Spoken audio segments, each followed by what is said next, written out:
Well, welcome back to the Newsman Weekly. Joining us now, as promised, is Jessica Gribben, the new president and CEO of the Richland Area Chamber and Economic Development.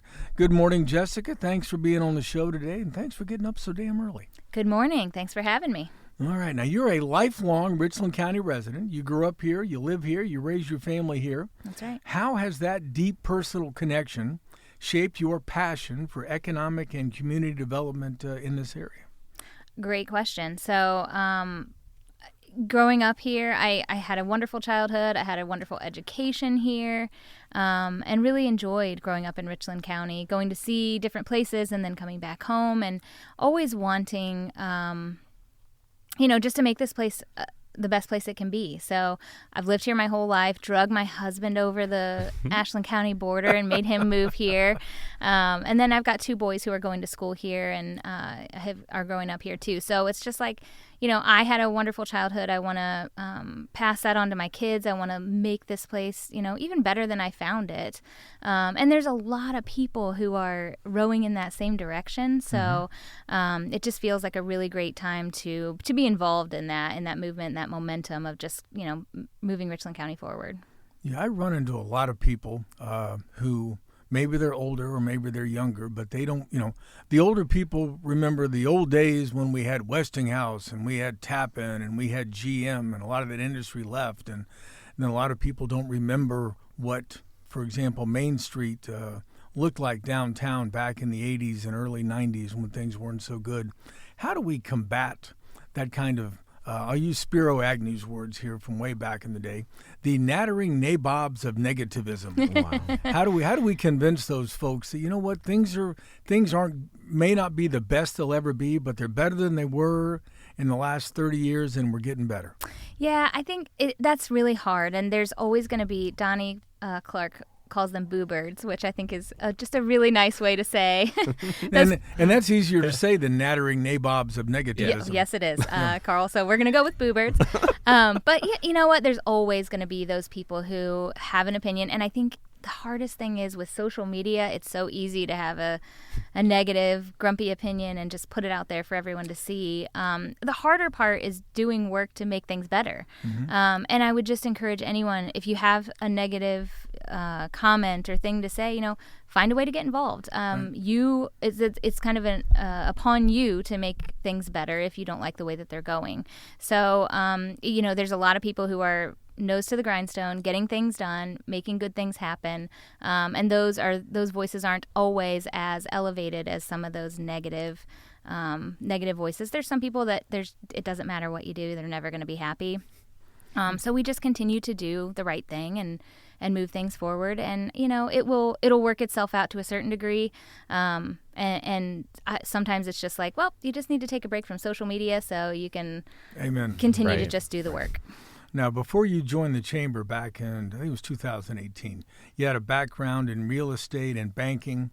What drew you into the transition into economic and community development, and how did those earlier experiences in your career help you in this role? So if I could build like a background for economic development, it would probably be banking and real estate. I mean, oftentimes I would say I still feel like I'm selling real estate in a lot of ways. It's just in a little bit different fashion. And I don't get a nice commission check when it happens. But no, it was a great background. I worked for Richland Bank, which when I worked there, it was always just assumed that you would be a part of the community. You had to go to meetings, you had to be involved, which then just became part of who I was. So when I looked for jobs, once I left the bank, I would only look for things where I could continue to be involved and continue to do those things on the side that made me happy and moved our community forward. So, and the banking piece of it, just, the lending and the finance, all of that background is just an easy translation as you're looking at companies who are looking to move and grow and the incentives that we can offer. It's easy to talk about those things because I have that finance background. Same with real estate. You're in and out of different homes and or buildings in our community. I got to know all, the whole county as I was working through that. And I was only in real estate for about 3 years. But I got to see a whole lot in those 3 years. And again, just helped me to understand how, like, walking through a building with someone, what they're looking for, what their interests are. Now we're doing the same thing, but with a company. So it was an easy translation. And then, as I was working at the bank and then in real estate, I was sitting on the board for the chamber. Actually, it was for RCDG at the time. Then when they merged, I was on both boards. And really, that's when they were hiring for the role that I would take and was in for the last 8 years. And that was economic development in Shelby and northern Richland County. So they were kind of hiring for that and looking around for different folks to fill it. And then they just couldn't find exactly what they were looking for. And actually, Carrie and Jody sat me down and they were like, what would you think about doing this? And I was like, you know what? That sounds really interesting. Let's do it. Yeah. And that's how it happened. The fact that 2018 was 8 years ago just it doesn't make sense in my mind. Wait till you turn 65, okay, yeah. and you realize that 1979 Right. was a long time ago, Right. the year I graduated from high school. Hayden, go ahead. You're just bursting to say something today. Sure. Well, and I was going to say, obviously, I spent, the better part of the last 3 years reporting on Shelby, and we've got to work a lot together. And Yep. as someone born and raised there and grew up there, I always say, even though I'm younger, much younger than Carl. You're younger than my socks. I'll Yes. just say that. Specifically the downtown area of Shelby every year has become, I think, for the better, more unrecognizable than the one I grew up with. Different businesses, landscape changes. Subway's still there, though. Sure. Subway is still there. Just making But, and there's been a lot of investment too. So, obviously working closely over there and for that area, what are some of the things that kind of stoked the fire there, during your time there that has really led to what they're got going on right now? Great question. And Shelby has done so many things right. And I've told them many times they're having a lot of success right now, and they deserve every bit of it. And that's because there are really good people who want to better the community and who don't just talk about it but actually do it, and they get involved. And you look at the Shelby CIC, or Community Improvement Corporation, and they've kind of led the way in economic development over the last 10 years, decade or so. All of those people who sit around that board are volunteers. They all have big full-time jobs or own businesses, or they're all very active community leaders, but they are also meeting weekly, looking at how they can move Shelby forward. And then you go over to the city side and you've got administration. Mayor Shag has been there a long time. He's got a really strong vision for the city, and he casts that well. So he has been, instrumental in kind of getting the city side on board. You have council who's been agreeable and understood that, progress needs to be made, and has been, walking hand in hand with the CIC. So it's really getting the right people in the right places in leadership just to continue to move things forward. And I always tell them, when we're aligned like this, we have to run, because it doesn't last forever. You get change in leadership, or, people who are maybe not as interested in certain initiatives. And so you really got it. When you have momentum and you have things going your way, you just run towards those goals, because it doesn't last forever. Now, I got to... let me back that up. 3, 2, 1. Breaking in new lips. Go ahead and edit that out, Heiser, so I don't sound like a complete idiot. But that's okay. I might. I became a managing editor when I was 25 years old of a small daily newspaper in Fostoria. It scarred me for life. I realized that I didn't know anything at all, and I had to learn everything as I went. Now, I know one of your early leadership things, I think you were president of Richland Young Professionals. Mm-hmm. How did early leadership experience influence your approach to building relationships and supporting the next generation of business leaders? That's a great question. Richland Young Professionals, I now claim to be the grandmother of Richland Young Professionals, proudly.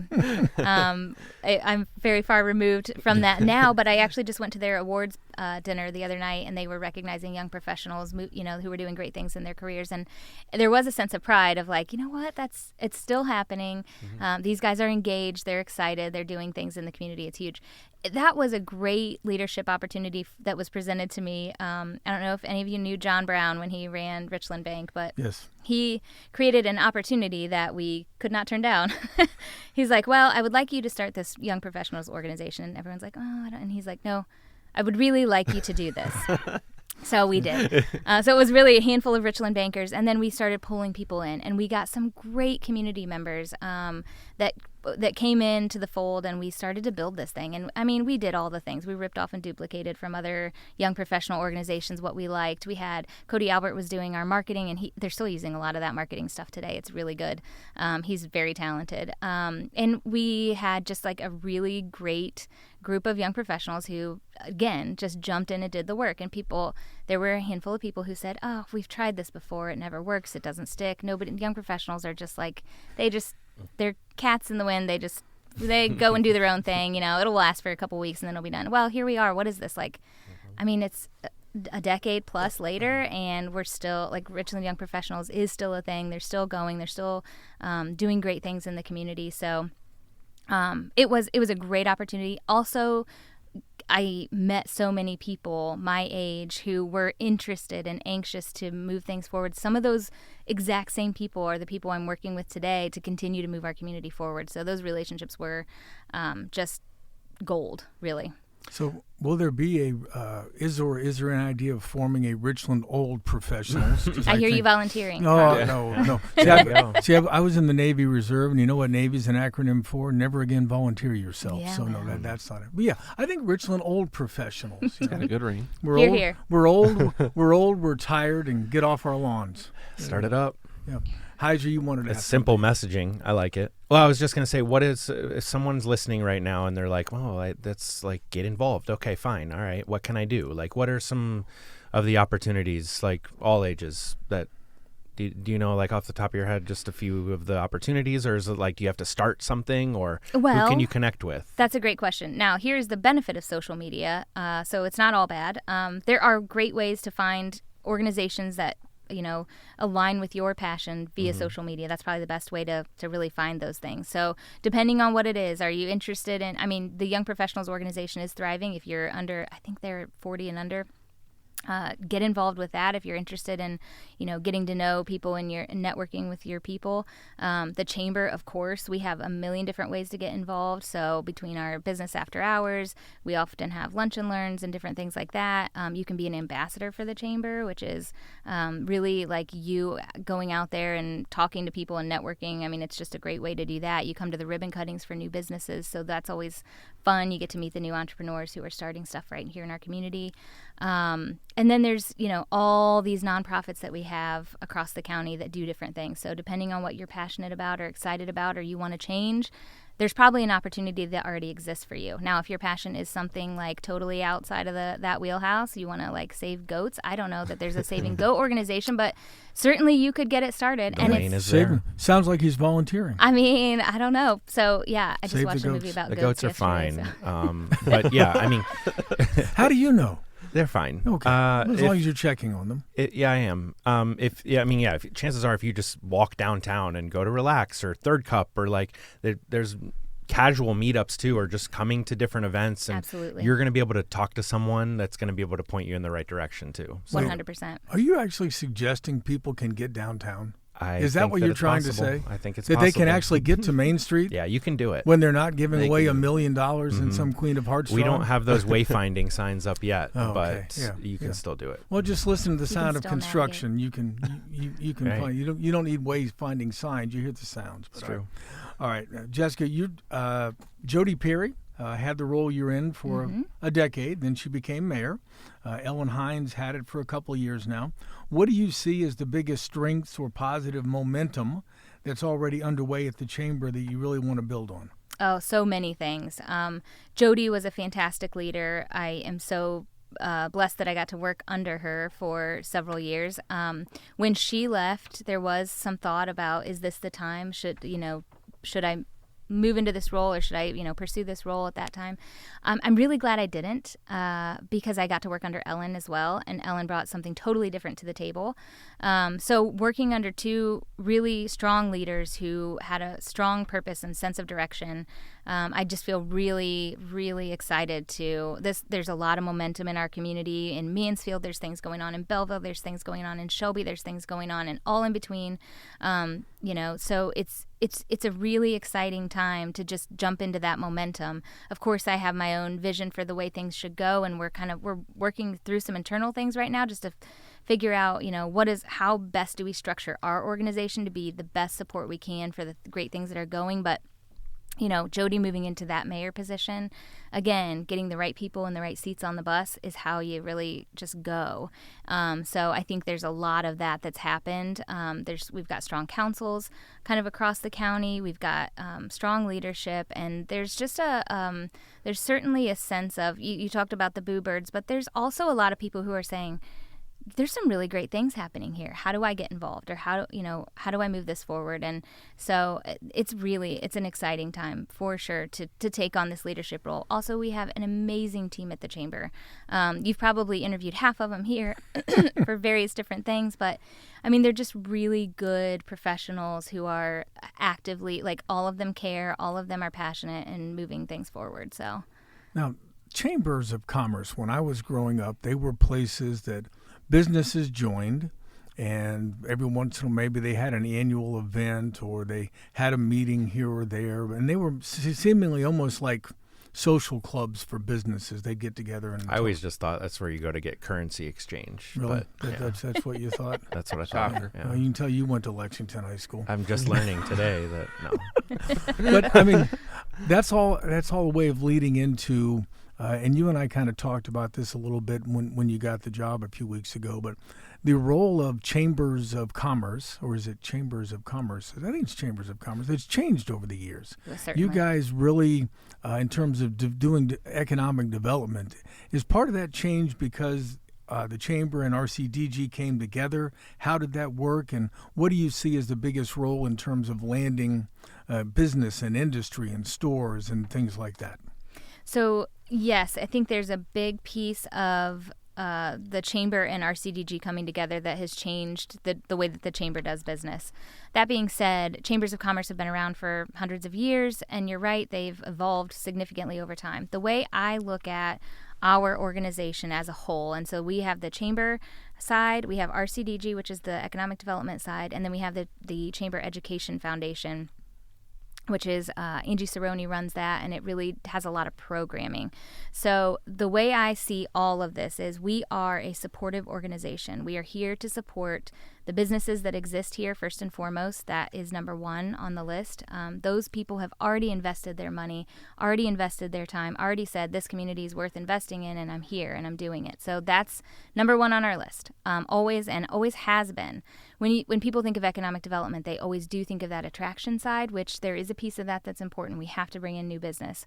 We have to continue to grow. But it is such a small piece of what economic development really is that new business. It's just the one that gets all the headlines. Mm-hmm. Really, what we're doing 90% of the time is helping our small businesses to grow. So RS Handlines putting in an expansion. Okay, let's see. How can we bring in state dollars to support that? How do we create an environment in Shelby that supports that business and make sure that they can hire who they want to hire and that they can grow right here in our community because they've already invested. So things like that. So the chamber as a whole organization, really just supporting businesses. And we are always looking for new and better ways to do that. So that's why you see the chamber has evolved over these years. We are a membership organization. People buy into the chamber, but they're buying in for services. Sometimes we do offer health insurance through the chamber. A lot of businesses buy in for that, especially right now. That's a tough market. So there's an opportunity there. They also buy in for the networking. They buy in for the reputation that comes along with being a chamber member. You're in our community guide. You're on our website. A lot of chamber members do business with each other because they know each other in that way. But we're always looking for ways to change our approach to make sure we're best supporting the businesses right here locally to help them thrive and grow, because that's the heartbeat of our community. Now, it's different when you're hired into an organization, into a leadership role.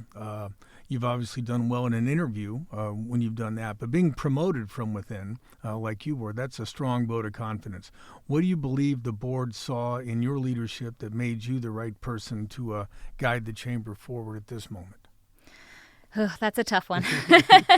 I would ask them, but really, I think I think they saw the opportunity. There's so many good things happening, to add a little bit of just continuity and keep the momentum going. If you hire from within somebody that's been in the organization, there's always a learning curve, but it's certainly lessened when you know the players and you know the people, you know the community. I don't have to, learn who the stakeholders are. I already know. So I think there was a big part of that. Obviously, I've worked there for 8 years. I've been in the community working my entire adult life. So, I mean, hopefully my reputation speaks for itself on the work that I've done. I think I give Shelby a lot of credit. We've done some really good things there. It wasn't just me. Everybody knows that, but just being able to be supporting in that role, like I think that's it. Again, this organization is supporting, and I really see my role as supporting the staff to do the best things that they can do, supporting our programming to make sure that it's the right thing for the community, the right thing for the businesses, and just continuing our mission to move things forward. And I think they saw that I would be able to do that, and that I would have the buy-in, hopefully, of the community, the business community as well, since I'm so closely tied to them already. Well, and that's polite of you to say that, because it is true. There are obviously other people who helped accomplish these things in Shelby, but I think there's obviously plenty of things too that without your presence, would have been more difficult to achieve at all.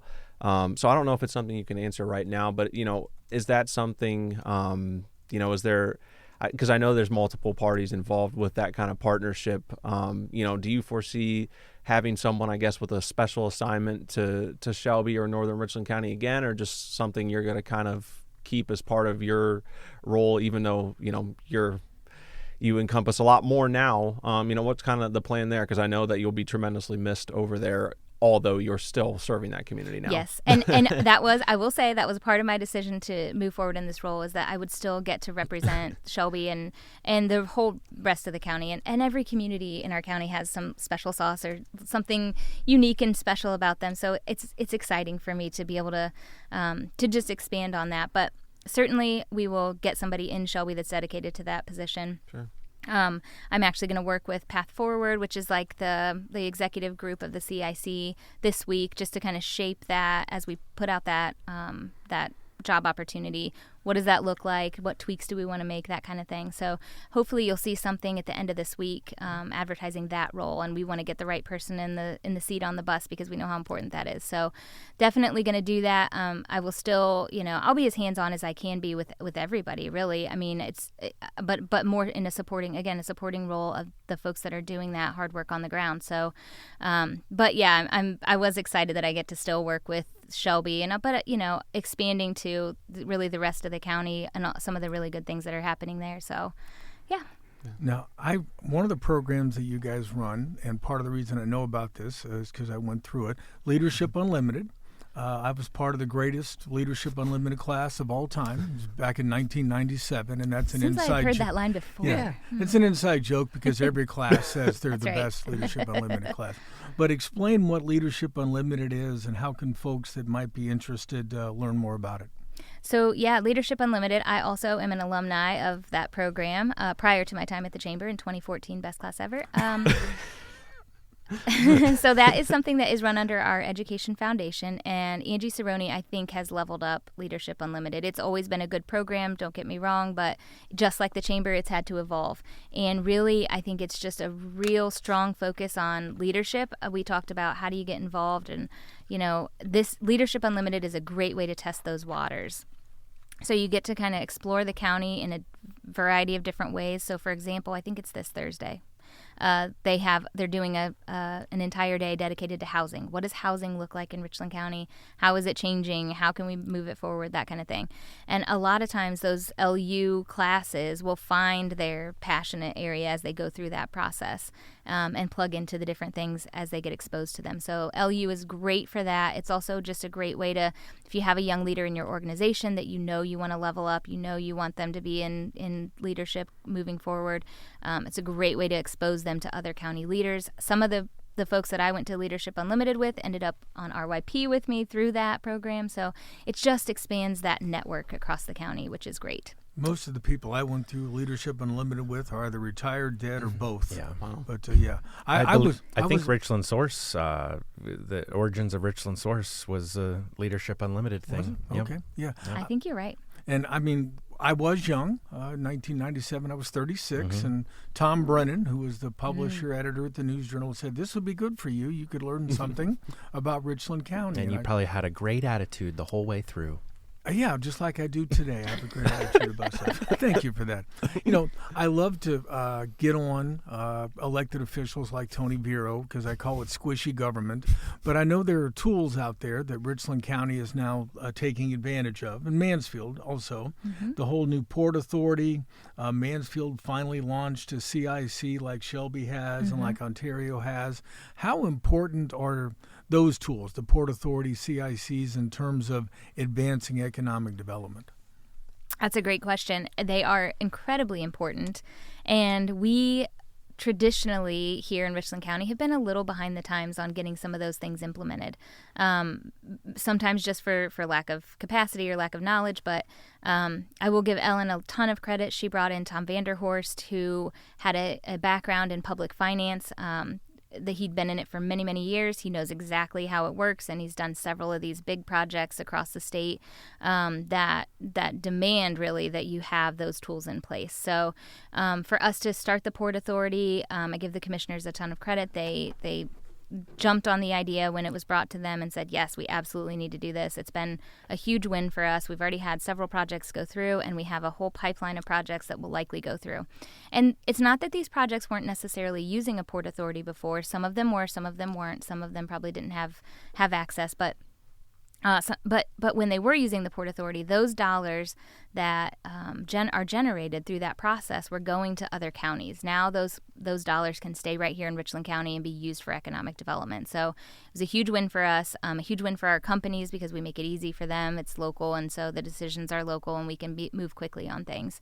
So the Port Authority was huge, but even just beyond that, Tom has an ability to look at a project and kind of figure out how to incentivize it in such a way that it makes sense for the company to come here, but also piggyback on that in ways that will be advantageous to the community. So a lot of people, get frustrated with tax abatements because it's property tax abatements. We're all paying property tax on our houses. Why should the businesses not have to pay them? And I understand that sentiment, but Tom really has a great way of looking at the project and saying, okay, we're going to abate their taxes here because it makes sense for them and they're investing here. They're not abated forever, for one thing. They will eventually pay taxes on those improvements. But he also, like I said, finds a way to kind of structure the deal so where there's dollars that still flow back into the community. And his ability to do that, we're all trying to take it all in and learn it and build that muscle that we haven't used here. And I can assure you communities across the state have been using it, across the country have been using it for years. So we are really being aggressive about making sure we have the right environment so that when companies come here, they're getting what they would get somewhere else so that they really do locate here, but also making sure we're taking care of the community at the same time. Because at the end of the day, that's the goal. We want to bring a business here to benefit the community, not just to bring a business here. That there's no sense in that. It's really what's best for our community. And there's so many tools out there. I mean, Barrett Thomas, who works for the Chamber, who's doing the economic development on behalf of the city. I know they had a couple new businesses just opened up on Possum Run Road. Tractor Supply Company. Tractor Supply and Five Below. Yeah, that's right. And it's the first time I'd heard it, but suddenly it became a thing because it's been used elsewhere. It's something called a TIFT. Yep. And these companies they're not getting abatements, or the money is going into a fund, right, which the city that can use to improve the infrastructure, probably at some point widen Possum Run Road. But talk about Barrett's role with the city and his knowledge of things like TIFs and how that works. Yep. So Barrett, when oh, that's a fine phone going off Sorry. during the podcast. Carl, yours does all the time. I know. And he doesn't turn his ringer off because he's No. old. Well, I can't hear it anyway, know so it how. doesn't matter. I don't know how. Thank you for that, Zach. when Tim Bowersock retired from the city, and we had worked hand in hand with Tim over the years. Tim taught me a lot of things. when in my role in Shelby. But when Tim retired, the city of Mansfield opted to contract with our CDG to do their economic development, and Barrett became the point for Mansfield, which he had been alongside of Tim all along. So that wasn't a huge shift for us. But yeah, so Barrett has often used these programs. TIFs, or tax increment financing, is just a way to kind of pull funding off of a project to put into public infrastructure. So it's, again, for the benefit of the public. Ontario has several TIFs that they have implemented over the years to do exactly that. Mansfield had used them less so in the last decade or so, but this one that they just did will help build out that public infrastructure, roadways, Roundabouts. Potentially, roundabouts. maybe, I don't know. We love a good roundabout. I just had to throw the word in. Mm-hmm. Yeah, it's the first thing he's contributed to the show today. No, that's not true. Thanks for the buzzwords, Zach. Yeah, it's, we expect I not asked much a from Zach. question. Yeah. Okay. Okay, whatever. sorry. Go on. You just wanted to blurt out roundabouts. Well, it is public It's a public infrastructure. Heiser's role each week is to actively defend my ability to That's do not this show. true. I'm just saying. They could put one where you keep going past Tractor Supply and head Yeah. to Snow Trails right Yeah, there yeah. on That'd be that great. corner. I think we should add 3 or 4 over there. Yeah. You know, Triple roundabout. that would make a trip home on a Saturday night after spending the evening at Snow Trails, sitting in the what do you call that? The lodge. The lodge, lodge, sitting in the lodge. Yeah, give me a triple roundabout on my way home from that. Yeah. Yeah, I'll end up in Belleville. Right. It's like the black diamond of driving roadways. a car on the road.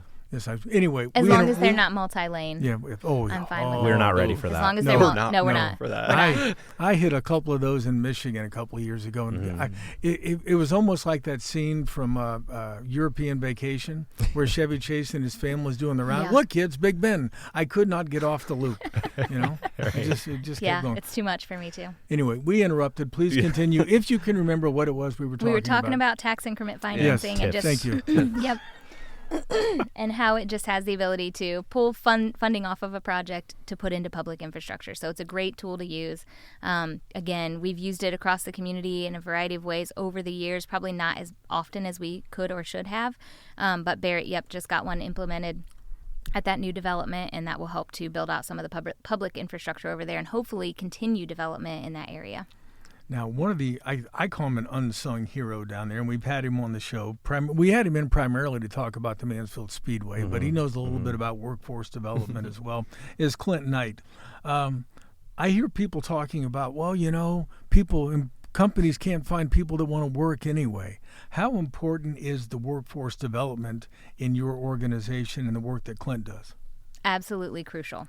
Absolutely crucial. And you can talk to any company in Richland County. For the most part, they're all, they've all probably benefited from Clint's work. Many have benefited with dollars from Clint's work. We have actively, sold that incumbent worker training to our companies and tried to upskill employees right here in Richland County so that they can move into higher paying jobs and keep those skills so that they're a benefit to their company.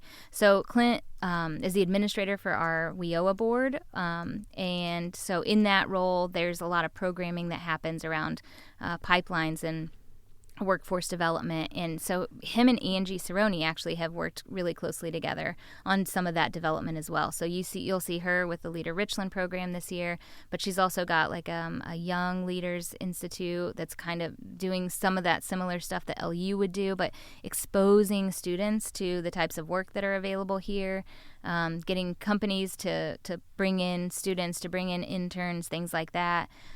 Clint's done a ton of work around what we call meaningful workplace experiences, and we've actually we made him a cup with it, but we talked about taking shots whenever he said it, because there for a while we talked about it a lot. Hey, we would like that here. Just take. Well, you wouldn't even have to say anything. We just take shots. It's dangerous.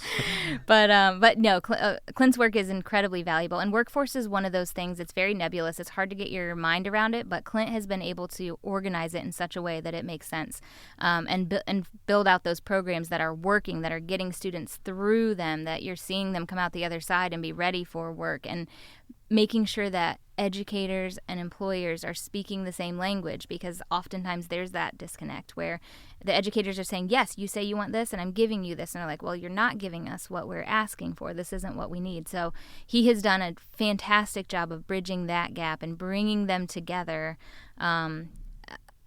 over the years to make sure that they're both moving in the same direction, and that they're speaking the same language, and the results are speaking for themselves. So, and workforce will continue to be an issue moving forward. Population demands are such that, you know, we've got to keep who we've got here, and we've got to bring other people in, and we've got to educate them and make sure that they're, you know, that the workforce is working for our companies. So, you know, and technology changes so much over somebody's career.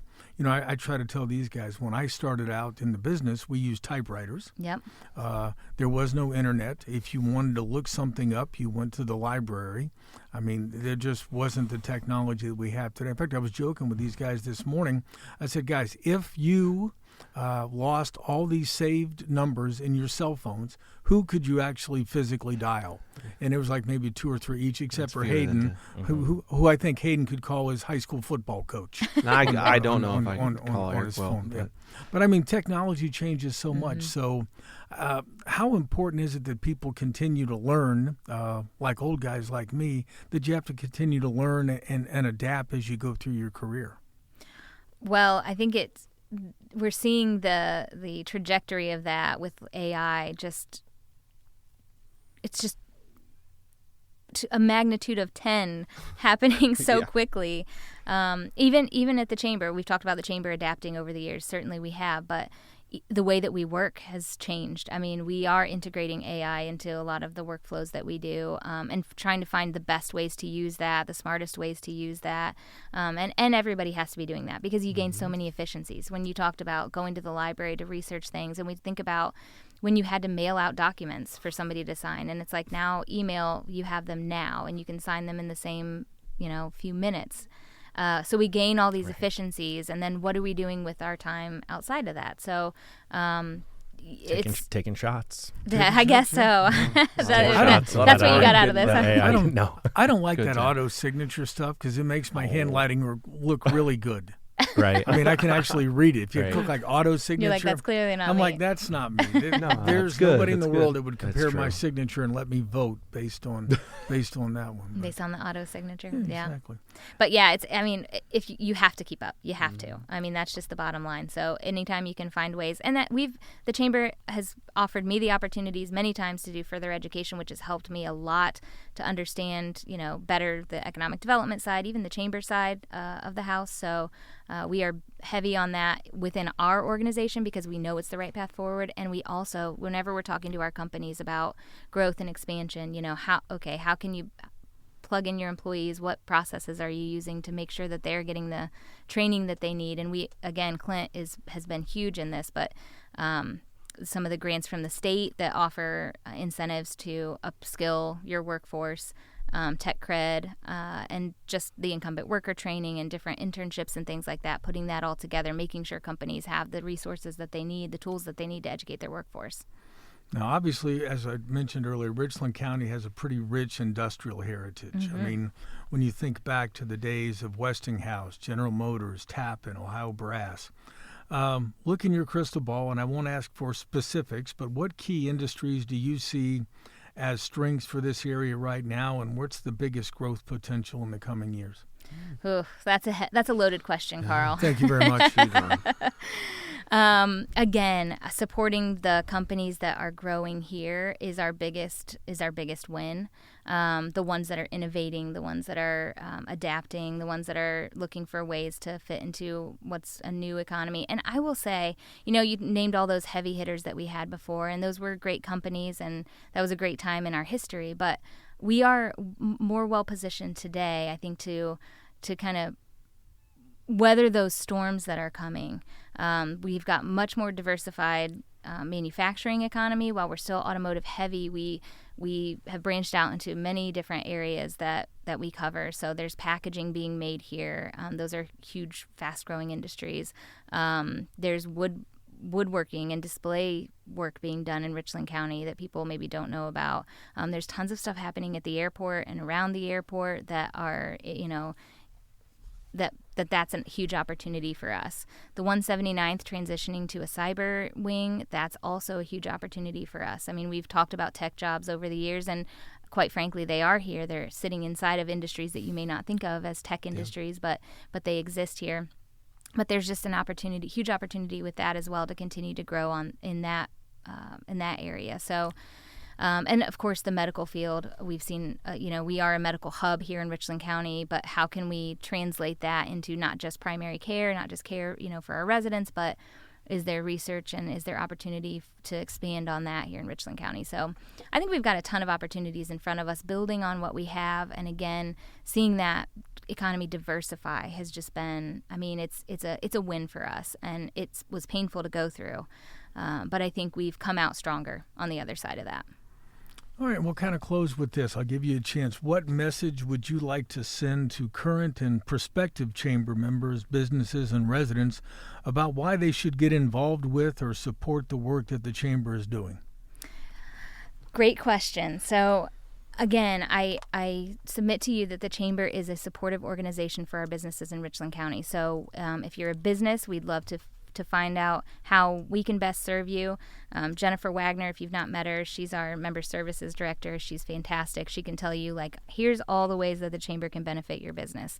But that being said, if you're looking at a more holistic picture, being a part of the chamber and supporting the work of the chamber is supporting the work that's moving our community forward. And we're not doing it alone. Certainly, we're partnering with all of our municipalities, our elected officials, other community leaders, local businesses who are in growth mode, but the chamber is really kind of that central hub that holds it all together. So when you're buying into a chamber membership, you're buying into that momentum. You're saying, yes, we believe in the direction that we're going. We believe in the work that's being done here in the community, and we want to be a part of it. So I would just encourage everyone, if you can find services here and you can get out of it what you put into it. If back to those boo birds, if there's things that aren't going the way that you want them to, find a way to get involved. Very good, folks. We are going to wrap up today's show on that note. Many thanks to Jessica Gribben from the Richland Area Chamber and Economic Development for joining us today. That was fun. Thank you for having me. Thank you for coming in and adding a level of professionalism I seldom see working with these two guys. You needed it. Yep. Hey, folks, I got to tell you, next week's show is going to be a little bit different, and I'd like to tell you that we have it planned out. But in typical news, just hearing of this, in typical Newsman Weekly, that's because you don't look at the Slack channel over the weekend. And when I started, I didn't know what a Slack channel was, and now I do. So try to catch up, Heiser. Yeah. Next week, next Monday, Buc-ee's, the first Buc-ee's in Ohio, is going to open in Huber Heights, down by Dayton. Wow. Yep. I think ribbon cutting at noon. Yes. And so that means we're going to have to go on the road. Yeah, we are. Or at least two of us. Carl on the road. You might not get up in time. Carl Jr. Yeah, we'll be down there. We're going to figure out some way to do a show based on what we see and hear down in Huber Heights. So bear with us next week. I have no idea exactly how this show may unravel. So Tom Vanderhorst lives down that way. He will be at that ribbon cutting. So maybe you can drag him in for an interview. We can just go to Tom's house. We'll just go to Tom's house and record it. Sure, Tom would love that. Yeah. Well, thanks for the hospitality, Tom. Thanks, Tom. Can we get a shot over here? All right, for now. Clint. Thanks again to all of you for listening to the Newsman Weekly. I'll be back in a second to put a bow on this week's episode. But until then, please remember what author Mark Twain once said. If you tell the truth, you don't have to remember anything.